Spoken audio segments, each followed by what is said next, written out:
നമസ്കാരം, സിബി മുളനിക്കാടാണ്. സി കമ്പനിയുടെ മറ്റൊരു വീഡിയോയിലേക്ക് എല്ലാവർക്കും സ്വാഗതം. നാണയം ശേഖരിക്കുന്ന പലതരം ആളുകളുണ്ട്, പല രീതിയിൽ ശേഖരിക്കുന്നവരുണ്ട്. ചിലർ ഇൻവെസ്റ്റ്മെൻറ്റൽ പർപ്പസിൽ ശേഖരിക്കുന്നവരുണ്ട്, ചിലർ ഹോബിയായിട്ട് ശേഖരിക്കുന്നവരുണ്ട്, വെറുതെ നാണയങ്ങൾ വാരിക്കൂട്ടി വെക്കുന്ന ആളുകളുണ്ട്. ഞാൻ ഇന്ന് സംസാരിക്കാൻ പോകുന്നത് ഇതിൻ്റെ ഒരു ഇൻവെസ്റ്റ്മെൻറ്റൽ വാല്യൂവിനെ കുറിച്ചാണ്. 1973 ഇറങ്ങിയ ഒരു പ്രൂഫ് സെറ്റാണ്. ഇതിൻ്റെ അന്നത്തെ മാർക്കറ്റ് വാല്യൂ എന്ന് പറയുന്നത്, അതായത് അന്നത്തെ ഇഷ്യൂ പ്രൈസ് എന്ന് പറയുന്നത് 187 രൂപ 50 പൈസയാണ്. ഇന്ന് അതിൻ്റെ മാർക്കറ്റ് വാല്യൂ എന്ന് പറയുന്നത് 15,000 മുതൽ 17,000 രൂപ വരെയാണ്. അതായത് 1973 നിങ്ങൾ ഈ സെറ്റ് വാങ്ങിച്ചിരിക്കുന്നത്. അതിനുശേഷം 1977 ഇത്തരം സിമിലർ സെറ്റുകളുണ്ട്. ചെറിയ പ്രൈസ് ഡിഫറൻസിൽ വരുന്നുണ്ട്. ഇഷ്യൂ പ്രൈസ് കൂടുതലായിട്ടുണ്ട്, മാർക്കറ്റ് പ്രൈസ് ഒരു അല്പം കൂടുതലായിട്ടുണ്ട്. പക്ഷെ നമ്മൾ ഇന്ന് സംസാരിക്കാൻ പോകുന്നത് 1973 ഈ പ്രൈസ് ഒരു ഇൻവെസ്റ്റ്മെൻറ്റൽ രീതിയിലാണ് എടുത്തിരുന്നതെങ്കിൽ എന്തായി തീരുമെന്നുള്ളതാണ്. എല്ലാ 7 വർഷം കൂടുമ്പോഴും ഈ പൈസ ഡബിൾ ആവുമെന്ന് കരുതുക. 1973 നമ്മൾ ബാങ്കിൽ ഈ പൈസ 188 രൂപ നിക്ഷേപിച്ചിരുന്നെങ്കിൽ 2025 ഈ ഒരു പൈസയുടെ ഏകദേശം മൂല്യം 26,000 രൂപയെ മാറിയേനെ. പക്ഷേ ഇന്ന് ആ സെറ്റിൻ്റെ മാർക്കറ്റ് വാല്യൂ എന്ന് പറയുന്നത് 15,000 മുതൽ 17,000 രൂപ വരെയാണ്. ഇത് മറ്റൊരു സെറ്റാണ്. സെറ്റ് എന്ന് പറയാൻ പറ്റില്ല, ഒരു സിംഗിൾ കോയിനാണ്. 1981 ഒരു കോയിനാണ്. ഇതിൻ്റെ തന്നെ ഡബിൾ സൈസ് വരുന്നുണ്ട്, വെയിറ്റ് കൂടിയത് വരുന്നുണ്ട്. ഇത് കുറച്ച് ലിമിറ്റഡ് ഇഷ്യൂ ആണ്. ഇതിൻ്റെ അന്നത്തെ മാർക്കറ്റ് വാല്യൂ എന്ന് പറയുന്നത് വെറും 450 രൂപയായിരുന്നു. അന്നത്തെ 450 രൂപ നല്ല വിലയുള്ളതാണ്.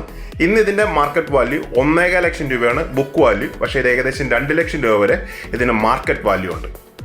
ഇതിൻ്റെ ഡബിൾ സൈസ് വരുന്ന വെയിറ്റ് കൂടിയ നാണയം ലിമിറ്റഡ് ഇഷ്യൂ ആയിരുന്നു. അതുകൊണ്ട് തന്നെ അന്ന് ആ ഒരു എമൗണ്ടിന് വാങ്ങിച്ച ആളുകൾക്ക് ഇന്ന് അതിന് മാർക്കറ്റ് വാല്യൂ, അതായത് കോയിൻ ഇൻഡസ്ട്രിയിൽ അതിൻ്റെ ഒരു മാർക്കറ്റ് വാല്യൂ എന്ന് പറയുന്നത് ഏകദേശം 2 ലക്ഷം രൂപയാണ്. പക്ഷേ ഇതേ പണം തന്നെ അന്ന് ബാങ്കിൽ ഡിപ്പോസിറ്റ് ചെയ്തിരുന്നെങ്കിൽ, 1981 ബാങ്കിൽ ഡിപ്പോസിറ്റ് ചെയ്തിരുന്നെങ്കിൽ ഇന്ന് ആ പണത്തിൻ്റെ മൂല്യം എന്ന് പറയുന്നത് ഏകദേശം 30,000 രൂപയാണ്. പക്ഷേ അതിന് കോയിൻ വാല്യൂ, അന്ന് ആ പൈസ കോയിനിൽ ഇൻവെസ്റ്റ് ചെയ്ത ആളുടെ ഇന്നത്തെ അതിൻ്റെ വാല്യൂ എന്ന് പറയുന്നത് ഏകദേശം 1.5 മുതൽ 2 ലക്ഷം രൂപ വരെയാണ്. അപ്പം ഞാൻ ഇതിൽ പോയിന്റ് ചെയ്യുന്ന ഒരു കാര്യം എന്ന് പറഞ്ഞാൽ, നമ്മളെപ്പോഴും കളക്ട് ചെയ്യുമ്പം റെയറായിട്ടുള്ള നാണയങ്ങൾ കൂടുതൽ കളക്ട് ചെയ്യാൻ ശ്രദ്ധിച്ചാൽ അതൊരു ഇൻവെസ്റ്റ്മെൻറ്റ് വാല്യൂ ഉണ്ടാവും. ഞാനിപ്പോൾ കളക്ട് ചെയ്യുന്നൊരു നാണയം ഇതാണ്, 8 അണാസ്. ഇപ്പോൾ കഴിഞ്ഞ എറണാകുളം എക്സിബിഷന് പോയപ്പോൾ, എറണാകുളത്തെ ഒരു മന്ത്ലി മീറ്റിംഗ് ഉണ്ട്, അതിൻ്റെ ഇയർലി മീറ്റിങ്ങിന് പോയപ്പോൾ ഞാൻ വാങ്ങിച്ചൊരു നാണയമാണ്. 7,500 രൂപ എനിക്ക് കോസ്റ്റ് വന്നതാണ്. കോവിഡ് ടൈമിൽ ഒരു 3 വർഷം മുമ്പ് ഇതിൻ്റെ വില ഒരു 3,000 രൂപയായിരുന്നു. ഇപ്പോൾ ഇത് കിട്ടാനില്ല, കാരണം ഇതിൻ്റെ അവൈലബിലിറ്റി കുറയും. ആളുകൾ കൂടുമ്പോൾ ഇതിൻ്റെ അവൈലബിലിറ്റി കുറയും. ഇത് വർഷം 1-2 വെച്ച് കളക്ട് ചെയ്യണമെന്ന രീതിയിലാണ് കളക്ട് ചെയ്തിരിക്കുന്നത്. എൻ്റെ കയ്യിലുള്ളത് കൽക്കട്ട മിൻ്റാണ്. ഇതിൽ മിൻറ്റ് മാർക്കില്ല. ഞാനത് കാണിച്ചു തരാം എങ്ങനെയാണ് മിൻറ്റ് മാർക്കെന്ന്.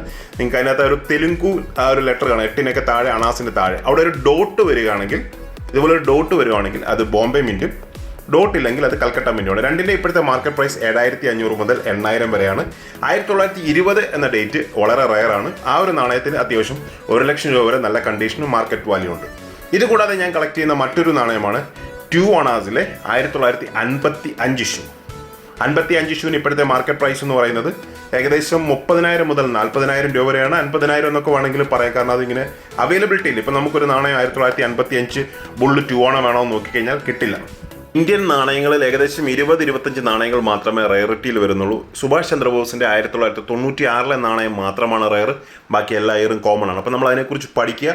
അത്തരം നാണയങ്ങൾ ഇൻവെസ്റ്റ്മെൻറ്റൽ പർപ്പസിനെ കളക്ട് ചെയ്യുക, കോമൺ നാണയങ്ങൾ നമ്മുടെ ഹോബി പർപ്പസിനെ കളക്ട് ചെയ്യുക. ഒന്നിൽ കൂടുതൽ കളക്ട് ചെയ്യാതിരിക്കുക. വീഡിയോ കണ്ട എല്ലാവർക്കും ഒരുപാട് നന്ദി. Keep watching. Thank you very much.